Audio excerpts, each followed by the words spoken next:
പക്ഷേ ഇത് first day കണ്ടില്ലെങ്കിൽ ഒരു പ്രശ്നം എന്താണെന്ന് പറഞ്ഞു കഴിഞ്ഞാൽ പടത്തിന് കയറാൻ പറ്റാത്തൊരു സങ്കടത്തിൽ ഇരിക്കുകയാണ്. കാരണം ഇന്ന് രാവിലെ വന്ന് ടിക്കറ്റ് ബുക്ക് തുടങ്ങിയത്, പക്ഷേ ഇതുവരെയായിട്ട് എനിക്കൊന്നും ടിക്കറ്റ് എടുക്കാൻ പോലും പറ്റിയിട്ടില്ല. എന്തിനു കരയണത്? വിജയ് അണ്ണനാണെങ്കിൽ 2023 ഇട്ട റെക്കോർഡ് നമ്മൾ ലാലേട്ടൻ തകർത്ത്. ഫസ്റ്റ് ഡേ ഞാൻ കാണുന്നില്ല, എനിക്കൊന്ന് പീസായിട്ടിരുന്ന് കാണണം. അതുകൊണ്ട് ഞാൻ എന്തായിരുന്നാലും ഫസ്റ്റ് ഡേ കഴിഞ്ഞേ കാണുള്ളൂ. തകർക്കുമെന്നൊക്കെയാണ് ഇവരുടെ മോഹൻലാൽ ഫാൻസുകാർ പറയുന്നത്. 500 കോടി 600 കോടി എന്ന് ഇവരൊക്കെ പറയുന്ന കള്ളക്കണക്കാണെന്നല്ലേ ഇപ്പോൾ നിർമ്മാതാക്കൾ പറയുന്നത്.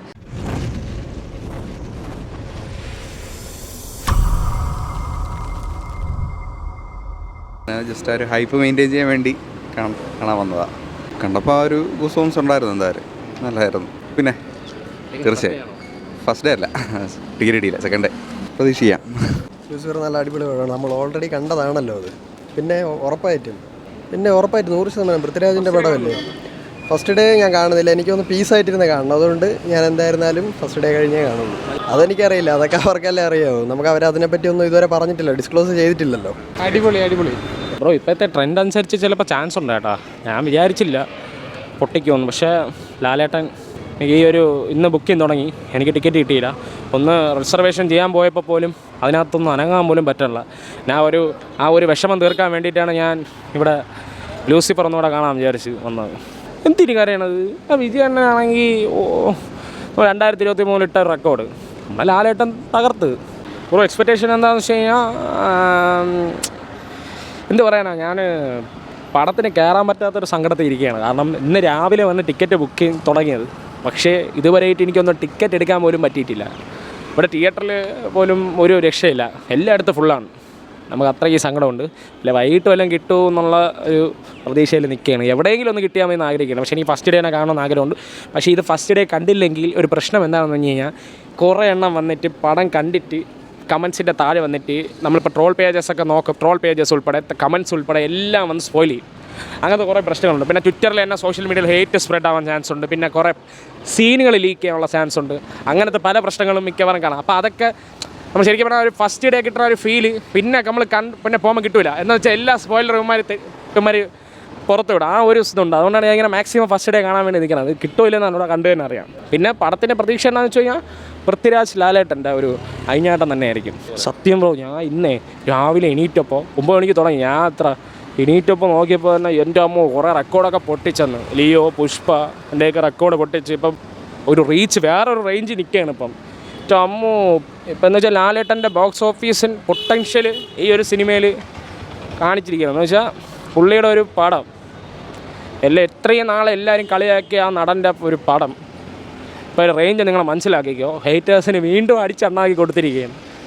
എനിക്ക് ഒന്നും എന്തോന്നും അറിയത് ഒരു ഇന്ത്യൻ ഒരു വേറെ ലെവലിൽ പൊയ്ക്കൊണ്ടിരിക്കുകയാണ് ഇപ്പം ഇതിൻ്റെ എമ്പുരാൻ റേഞ്ച്. അപ്പോൾ എന്തായാലും നല്ലൊരു പടമാവട്ടെ എന്ന് ഞാൻ ആശംസിക്കുന്നു. എമ്പുരാൻ്റെ ആ ട്രെയിലർ കണ്ടിട്ട് വലിയ സംഭവമാണെന്ന് തോന്നുന്നു. പിന്നെ ഈ പറഞ്ഞ പോലെ പൃഥ്വിരാജനെ പറഞ്ഞിട്ടുണ്ട് ആദ്യത്തെ ഒരു അരമണിക്കൂർ ഒരു ഹോളിവുഡ് മൂവിയാണെന്നൊക്കെ തോന്നിപ്പോവും. അമ്മാതിരിയുള്ള ട്രെയിലറാണ്. പിന്നെ ഇനി സിനിമ വരുമ്പോൾ അറിയാം എന്തൊക്കെയാണ്. ഇതിൻ്റെ ഒരു ട്രെയിലറും ഈ സംഭവങ്ങളൊക്കെ വെച്ച് നോക്കുമ്പോൾ വലിയ ബ്രഹ്മാണ്ഡ ചിത്രം പോലെ തോന്നുന്നു. പിന്നെ ഈ പറഞ്ഞ പോലെ ആദ്യത്തെ ദിവസങ്ങളിലെല്ലാം എല്ലാ തിയേറ്ററുകളിലും ഇത് ബുക്കിംഗ് ഫുള്ളാണല്ലോ. അപ്പോൾ ഒരു പക്ഷേ ചിലപ്പോൾ ലൂസിഫറിൻ്റെ ഇതൊക്കെ മറികടക്കാൻ സാധ്യതയുണ്ട്. തകർക്കുമെന്നൊക്കെയാണ് ഇവരുടെ മോഹൻലാൽ ഫാൻസുകാർ പറയുന്നത്. ചിലപ്പോൾ തകർക്കുകയായിരിക്കാം. ചിലപ്പോൾ കാരണം ഈ റെക്കോർഡുകളൊക്കെ വരുന്നതൊക്കെ ആദ്യത്തെ ഒരു 1-2 ദിവസം കൊണ്ടല്ലേ. അപ്പോൾ ചിലപ്പോൾ തകർത്തേക്കാം. ലൂസിഫറും ഈ പറഞ്ഞ പോലെ ഇത്രയും വലിയ കളക്ഷനൊക്കെ നേടുമെന്ന് നമ്മൾ വിചാരിച്ചല്ല.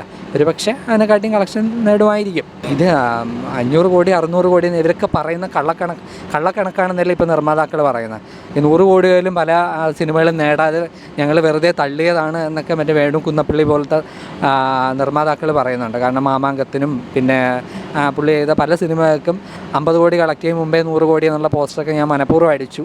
അതുകൊണ്ട് ഈ 100 കോടി 200 കോടി എന്നൊക്കെ പറയുന്നത് തള്ളാണ് എന്നാണ് അത് വിശ്വാസം. ലൂസിഫർ ആയാലും ഏതായാലും. കാരണം ഈ 100 കോടി 200 കോടിയും കാണാൻ മാത്രമുള്ള തിരക്കൊന്നും ഒരു തിയേറ്ററിലും ഞാൻ കണ്ടിട്ടില്ല. കാരണം മഞ്ഞുമൽ ബോയ്സ് ആദ്യത്തെ കുറച്ച് ദിവസം ആളുണ്ടായിരുന്നു.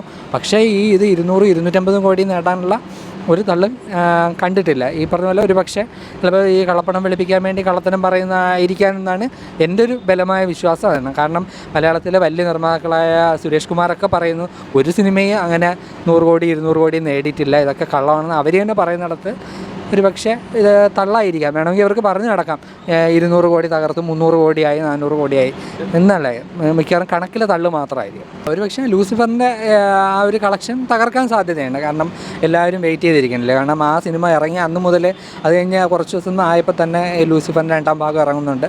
അപ്പോൾ അത്രയും വെയിറ്റ് ചെയ്തിരിക്കുന്നതുകൊണ്ട് ആളുകൾ ചിലപ്പം ആദ്യത്തെ കുറേ ദിവസങ്ങളിൽ ഇടിച്ച് കയറും. കാരണം വൈഡ് റിലീസും അല്ലേ, അപ്പോൾ പിന്നെ അത്രയും കളക്ഷൻ നേടുമായിരിക്കും. ഒന്നും പറയാൻ ഇല്ല. കാരണം ഞാൻ പതുക്കെ കാണുന്നുള്ളൂ. തിരിച്ചു വരവാ മോഹൻലാൽ തിരിച്ചു വരവെന്ന് എന്തോ പറയാം. മറ്റേ ലൂസിഫറിനെ പോലെ ഒരു ഇതൊക്കെ ഉണ്ടാവും അയാളുടെ ഒരു കാരണം പുള്ളി ഇങ്ങനെ ഇടയ്ക്കിടയ്ക്ക് സിനിമയിൽ വന്നുകൊണ്ടിരിക്കുകയാണല്ലോ. ചിലത് ചെറിയ ഒരു വലിയ ഈ ബഹളമൊന്നും ഇല്ലാത്ത സിനിമകൾ ഫാൻസുകാർ ഈ ഓളമുള്ള സിനിമകൾ മാത്രമേ കയറി കാണുന്നുള്ളൂ. അദ്ദേഹത്തിൻ്റെ നല്ല സിനിമകളൊക്കെയാണ്, നല്ല കഥാപാത്രം അതിലൊന്നും കയറുന്നില്ല. കാരണം മലൈക്ക് കോട്ടൈ വാലിബൻ എന്ന് പറഞ്ഞാൽ പുള്ളിയുടെ പെർഫോമൻസ് കൊണ്ട് നല്ല സിനിമയാണ്. പക്ഷേ ഈ ഫാൻസുകാരൊക്കെ എവിടെ പോയിരുന്ന ആ സിനിമ ഇട്ട് നിലയിൽ പൊട്ടിയില്ലേ. അപ്പം ഈ അടി ഗുസ്തി അങ്ങനെയുള്ള സിനിമകൾ കാണാൻ വേണ്ടി മാത്രമാണ് ഈ ഫാൻസുകാർ കയറുന്നത്. അപ്പോൾ അവർ അല്ലാത്ത നല്ല കഥാപാത്രമുള്ള സിനിമകളും കയറി കാണണം.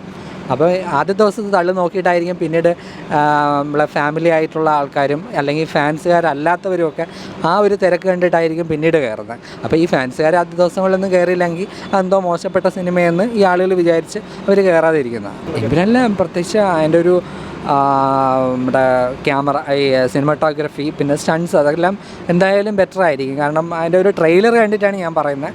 പിന്നെ മറ്റേതിനെക്കാട്ടിയും ഒരിക്കലും താന്ന് നിൽക്കാൻ വേണ്ടി തിരക്കഥാകൃത്തായ നമ്മുടെ മുരളി ഗോപി ആയാലും ഡയറക്ടറായ പൃഥ്വിരാജ് ആയാലും ശ്രമിക്കില്ല. എന്തായാലും അതിന് മേളിൽ ഉയർന്നു തന്നെ നിൽക്കും എന്നാണ് ഒരു വിശ്വാസം. ദീപക് ദേവൻ്റെ ബാക്ക്ഗ്രൗണ്ട് മ്യൂസിക് സൂപ്പറായിരിക്കും എന്ന് തന്നെയാണ്. കാരണം ഈ ട്രെയിലർ കണ്ടിട്ട് എനിക്ക് അങ്ങനെയാണ് തോന്നുന്നത്. പുള്ളിക്ക് ചിലപ്പോൾ വളരെ ചലഞ്ചിങ് ആയിട്ടുള്ള ഒരു ഇതായിരിക്കാം ഇതിലെ ബാക്ക്ഗ്രൗണ്ട് സ്കോർ എന്ന് പറഞ്ഞാൽ. പുള്ളി എന്തായാലും അത് അതിന് മേളിൽ നിർത്തും എന്നാണ് വിശ്വാസം. ദീപക് ദേവ് ആയിരിക്കും എന്നാണ് എൻ്റെ ഒരു വിശ്വാസം.